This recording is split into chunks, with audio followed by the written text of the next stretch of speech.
Ms. DiCarlo for her briefing. I now give the floor to Mr. Ramesh Rajasingham.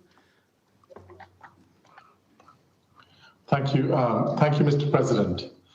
18 months into this conflict, the people of Sudan continue to endure unimaginable suffering amid unrelenting, brutal violence. And there are no signs of respite. Indeed, troubling projections suggest the conflict is poised to escalate even further. And we continue to receive reports of civilian casualties caused by heavy fighting in populated areas. We also continue to receive reports of shocking atrocities, most recently of mass killings and horrific sexual violence in Al Jazeera state. And this has become a sickening hallmark of this conflict. Women and girls continue to be at the center of the horrendous suffering as displacement and hunger put them at increased risk of gender-based violence and sexual violence, exploitation and abuse. Mr. President, civilians continue to flee for their lives both within Sudan and across its borders in what is now the world's largest displacement crisis. More than 11 million people have been displaced since April of last year. That's nearly 3 million of whom have sought refuge in neighboring countries. More than 400,000 people have been displaced in El Fasher locality in the past 6 months, according to the International Organization for Migration. As fighting rages in West Darfur and North Darfur, 58,000 people crossed into Chad during the month of October alone, bringing the total number of new arrivals in eastern Chad to more than 710,000 people. And more than 836,000 people have arrived to South Sudan from Sudan since the start of the crisis, including more than 644,000 refugee returnees, according to the UN Refugee Agency. Mr. President, this conflict has not only driven a major displacement crisis, it has also unleashed a severe hunger crisis affecting millions of people across Sudan. According to the latest Integrated Food Security Phase Classification, or IPC, analysis in June, more than 750,000 people were facing the very highest levels of food insecurity and famine conditions. In the period since the last report, we have seen further displacement, continuing constraints on humanitarian access, and an intensification of conflict in several areas. This includes Al Jazeera, Khartoum, Sennar, and North Darfur states, which were already experiencing some of the highest levels of acute food insecurity in the country. In North Darfur, fighting in and around El Fasher continues to intensify and block the movement of aid supplies into the area. This is an area that includes the Zamzam displacement camp, where, as members of the council are aware, famine conditions were confirmed in July. A recent nutrition screening in Zamzam indicated that worsening malnutrition, which is threatening the lives of thousands of children. About 34% of the children are malnourished, including 10% of whom are severely malnourished. And we are now seeing troubling indications that deepening food insecurity is spreading to other areas, with reports in recent weeks of particularly alarming levels of hunger in South Kordofan. I just cannot put strongly enough how serious this situation is.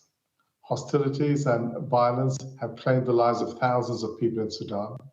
Hunger, malnutrition, and diseases threaten to claim the lives of hundreds of thousands of people more. The international community must take what's happening in Sudan seriously and must take urgent action to address it. Mr. President, this must include immediately ensuring improved humanitarian access. Humanitarian organizations remain unable to reach the vast majority of people in conflict hotspots across the country at anything approaching adequate scale. Some areas are completely cut off. Others can only be reached after navigating complicated procedures that delay and impede deliveries. The opening of the Adre crossing from Chad in August has provided an important lifeline for people in the area it serves. Over the past 3 months, more than 308 trucks have crossed into Sudan via the Adre crossing, carrying various forms of assistance for more than 1.3 million people. As road conditions improve with the end of the rainy season, Trucks carrying food and nutrition supplies are currently en route from the Adre crossing to Zamzam camp. So it is absolutely imperative that this crossing remains open for humanitarian supplies and personnel for as long as is necessary. But we must also be clear that the Adre crossing alone is not sufficient. While the Tina crossing has become passable with the end of the rainy season, intensified fighting along the route in recent weeks has challenged the onward movement of supplies and personnel. And our ability to access key areas of need across conflict lines from Port Sudan remains severely limited. We urgently need the parties to ensure the safe, rapid, unimpeded movement of both relief supplies and humanitarian personnel via all available routes with the maximum possible flexibility. We need the parties to facilitate our efforts to re-establish interagency hubs in key areas, including Zalinji in central Darfur and Kadugli in South Kordofan. This is absolutely critical for scaling up the distribution of assistance and re-establishing links with local partners and communities on the front line of the response. We call for agreements on humanitarian pauses to facilitate the provision of assistance into and the voluntary movement of civilians out of areas of active hostilities. In short, we call on the parties to turn their repeatedly stated commitment to their obligations under international humanitarian law into a real step change on the ground. Mr. President, we are deeply concerned by the alarming trajectory of this conflict.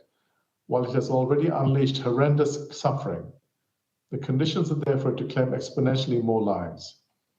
We call on the Security Council and all member states with influence to take immediate, unfettered action to address this situation. The first priority, as the Secretary General has clearly said, is for civilizations to be protected, including through the implementation of the recommendations set out in his report to the Council. Second, we need humanitarian access to be facilitated through all necessary routes. Third, we need continued flexible financial support so that humanitarian organizations can provide urgent assistance where they can, as well as scale up the response both inside Sudan and in neighboring countries.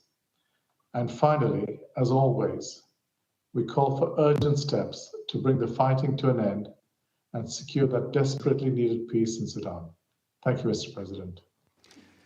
I thank Mr. Rajasingham for his briefing. I now give the floor to Ms.